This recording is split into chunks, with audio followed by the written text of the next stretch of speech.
Hi සුබ දවසක් හැමෝටම මම ලහිරු ප්‍රසන්න. සෞදි අරේබිය කියන්නේ ධන කුවරයන්ගෙන් සමන්විත ලෝකයේ ඉහළම තාක්ෂණය තමන්ගේ ජීවන රටාවට බද්ධ කරගෙන සිටින මිනිසුන්ගෙන් පිරුණු තැනක්. ඔවුන් විසින් සිදු කරන ව්‍යාපෘති අතරේ ලෝකයේ බොහෝ දෙනෙකුගේ අවධානය යොමු වන එක ව්‍යාපෘතියක් තමයි ද ලයින් කියලා කියන්නේ. මේක නියෝන් කියන ප්‍රොජෙක්ට් එකේ ප්‍රධාන කොටසක්. ද ලයින් කියන්නේ සරලවම ගත්තොත් නගරයක් කියලා කියන්න පුළුවන්. නගරයක් කියපු ගමන් අපි ඔළුවට එන්නේ කිලෝමීටර් 100 ගණනක් පුරා පැතිරුණු ගොඩනැගිලි සමූහයක්. වර්තමානයේ තියෙන මේ නගර කොයිතරම් නවීකරණය වුණත් ඒවා අවකාශයේ අහුරමින් සාම්ප්‍රදායික විදිහට භූමිය පුරාම පැතිරෙනවා. ද ලයින් කියන්නේ ඒ වගේ සාම්ප්‍රදායිකව භූමිය පුරා පැතිරෙන නගරයක් නම් නෙවෙයි. අපි උදාහරණයක් විදිහට කොළඹ නගරය ගත්තොත් කොළඹ නගරයේ සියලුම ගොඩනැගිලි මීටර් 500ක් පමණ උස සිරස් බිත්ති දෙකක් අතරට දැම්මොත් අවසානයේදී කොළඹ නගරය අපිට සිහින් තීරුවක් වගේ තනි ගොඩනැගිල්ලක් විදිහට තමයි බලා ගන්න වෙන්නේ. ඉතින් ද ලයින් කියන්නේත් ඒ වගේ සංකල්පයක් අනුව ඉදිවෙන රේඛීය නගරයක්. මේකේ දිග විදිහට කිලෝමීටර් 170ක් කියලා සඳහන් වෙනවා. මෙහි ඇති විශේෂත්වය. ද ලයින්හි විශේෂත්වය එතනින් නතර වෙන්නේ නැහැ.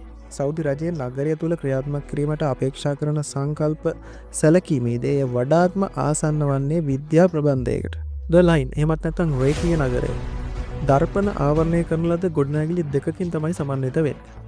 මේ නගරය පිහිටලා තියෙන. එතකොට මේ ගොඩනැගිලි දෙක අතර මේ ගොඩනැගිලි දිත්තේ උස මීටර් 500ක් ලෙස තමයි දැක්වෙන්නේ.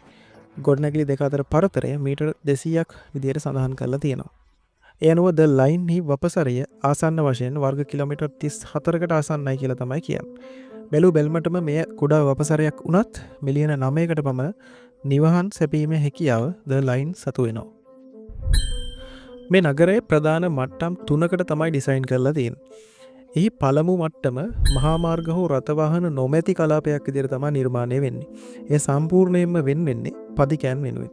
හරිත උද්‍යාන සහ මිනිසුන්ට විවේකීව කාලය ගත කිරීමට අවශ්‍ය සියලුම පහසුකම් වලින් සමන්විත වෙනවා කියලා තමයි සඳහන් වෙන්නේ. ඒ වගේම මෙහි දෙවැනි මට්ටම වෙන් කරලා තියෙන්නේ සේවා වෙනුවෙන්.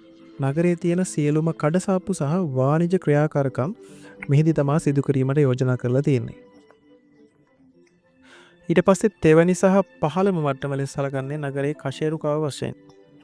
භාණ්ඩ ප්‍රවාහනය සහ මගී ප්‍රවාහනය යන සේවා ක්‍රියාත්මක වෙන්නේ මේ මට්ටමේ. අධිවේගී සංක්‍රමණ පද්ධතියක්. එහෙමත් නැත්නම් හයි ස්පීඩ් රේල් එකක්. ඔවුන් මේකට කියන්නේ ද ස්පයින් කියලා. ඉතින් මේක හරහා නගරයේ ඕනෑම ස්ථානයකට විනාඩි 20ක් වගේ කෙටි කාලයකින් ළඟා වීමේ හැකියාවක් අත්කර දෙනවා කියලා උන් කියනවා. ඒ වගේම පොදු ප්‍රවාහන සේවයට මූලික ස්ථානයක් ලැබෙන අයුරින් තමයි මේ නගරේ සැලසුම් වෙන්නේ. ද ලයින් ව්‍යාපෘතියේ ඉදිකිරීම් කටයුතු සිදු කරන්නේ කාන්තාර දේශගුණයක් සහිත භූගෝලීය කලාපයක හින්දා නගරය තුල ප්‍රශස්ත දේශගුණික තත්ත්වයක් පවත්වාගෙන යාමට සිදු වෙනවා. මේ ඉතා දුෂ්කර අභියෝගාත්මක ක්‍රියාවලියක්. කෙසේ හෝ නියාමනය කළ ශුද්‍ර දේශගුණයක් නගරය තුල පවත්වාගෙන යාම මූලික සැලසුමේ අංගයක් ලෙස ක්‍රියාත්මක වෙනවා. නොවෙනස් වන ශුද්‍ර දේශගුණයක් පවත්වා ගැනීම සඳහා හිරු එළිය, සෙවණ සහ ස්වභාවික වාතාශ්‍රය කියන සාධක ප්‍රශස්ත ලෙස සමතුලිත වන අන්දමින් පරිසරය ප්‍රවේශමෙන් නිර්මාණය කිරීම සඳහා සැලසුම්කරුවන් උනන්දු වී තියෙනවා. ඊළඟට වැදගත්ම කාරණය තමයි කාබන් උදාසීන බුබුලක් ආකාරයෙන් මේ නගරය පවත්වාගෙන යෑමේ අපේක්ෂාව. මෝටර් රථ සහ මාර්ග වැනි කාබන් විමෝචනය අධික යටිතල පහසුකම් ඉවත් කර ඇති බැවින් නගරයේ කාබන් ශූන්‍ය වීමේ වැඩි ඉඩකඩක් පවතිනවා.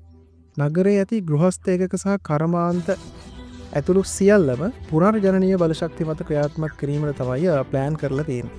2060 වන විට කාබන් ඩයොක්සයිඩ් විමෝචනය ශූන්‍ය කර යාමේ ප්‍රතිඥාවක් සෞදි රජය දීලා තිබුණත් බොහෝ පරිසරවේදීන් ඒ ගැන සැක සංකා මතු කර තිබෙනවා. මොකද ප්‍රධාන වශයෙන් කංජ තෙල් මත පදනම් වූ ආර්ථිකයක් තමයි සෞදි රජයට තියෙන්නේ. නමුත් මෙවැනි තිරසර ව්‍යාපෘති හරහා තම අනාගත පාරිසරික ප්‍රතිපත්තිය ගැන යම් පණිවිඩයක් ලබා දීමට සෞදි රජය සමත් වෙලා දිනා කිව්වොත් නිවැරදි. මොහමඩ් බින් සල්මාන් කුමාරයා කියන්නේ නූතන ලෝකෙ සමග වඩාත් සමීපව කටයුතු කරන්න කැමති පුද්ගලයෙක්. ආර්ථිකයෙන් විතරක් නෙවෙයි සමාජීය වශයෙන්ද ලෝකය උදෙසා සෞදි අරාබිය සූදානම් කිරීමේ උනන්දුවක් ඔහුට තියෙනවා. මේ වගේ ව්‍යාපෘති හරහා ඔහු විදහා දක්වන්නේ අනාගත සෞදි අරාබියේ සමාජීය සැලැස්ම.